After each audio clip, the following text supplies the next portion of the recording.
Alright guys, so welcome back. We're here again. I go through quite a lot of cars on the channel. I've been driving, I don't know how many years, but I kept the Clio for 3 years. And I never had plans to sell it.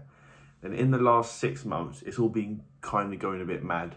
And the car I've got now, I'm bored of it already. I'm going to keep it until like July time, but I am bored of it. And I can see this being like a pattern for the rest of my car experience. So I figured I'd sit down, do a fun little video showing you 5 cars that I would really like to own in the next 1 to 2 years. I might own them, I might not.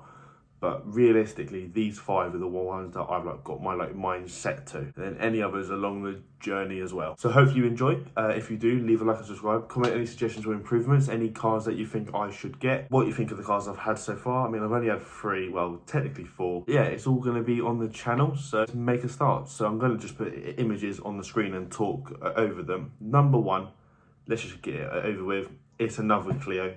I would probably go for the 182. Now, the reason I would go for the 182 is because I see them going up in value. I mean, I wouldn't keep any of these cars for long enough to see the value climb.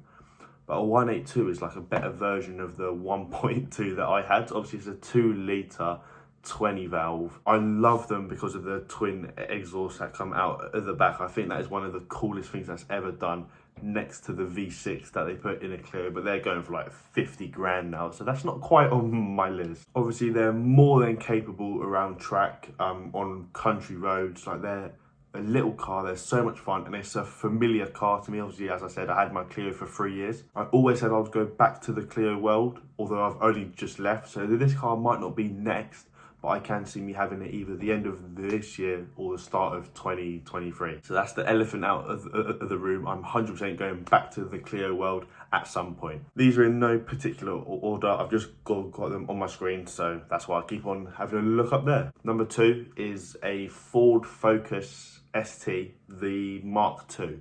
So these are known to like pop and bang, and I normally hate all that stuff, but I think because of the car I've got now, it's so quiet and so tame. I do miss like the loud cars, because although the Clio was all 1.2, it would pop like changing gears, and it was leery and fun, and at the time it was annoying.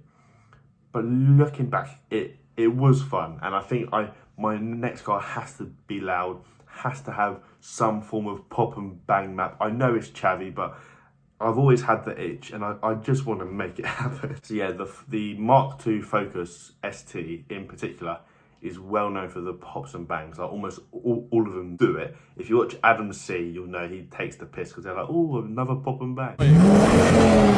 Oh, it's the... Oh my god.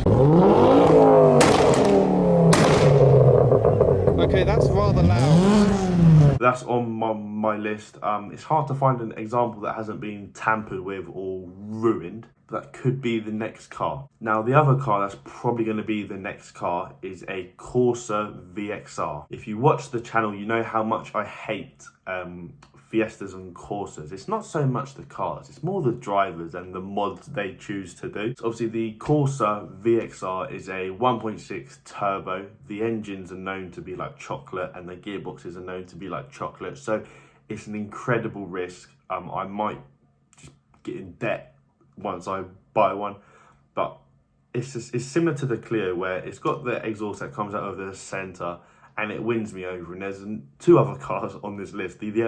So 4 out of the 5 cars have got a central exit exhaust. So that is where my heart lies. There is the Nürburgring edition, which has the 2 exhausts either side.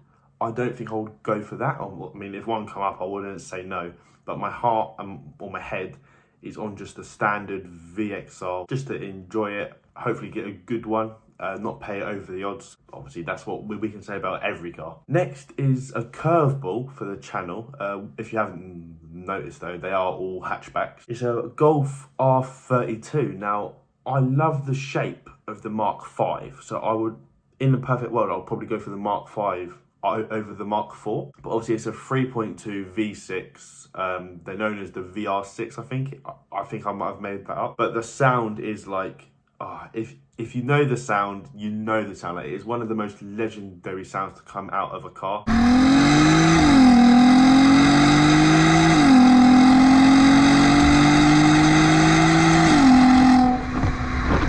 got the two exhausts that come out of the back, very similar to the Clio, obviously the Clio being the car above now, James. The only thing is with the Golf is it is all-wheel drive compared to all these other cars, I believe, which are front-wheel drive. Not so much the car, it's more insurance, and the Golf is going to be, it's such a big engine, it is going to be more of a challenge to insure, so that might be one of the later cars, like maybe next summer. Because obviously I am still 19, insurance isn't my best friend. And the last car on this short list is a Seat Leon Cupra K1. Now my friend got one of these, it is amazing. I've heard of them, but I never really knew about them. And then she got one, I started to look into them. They're incredibly rare.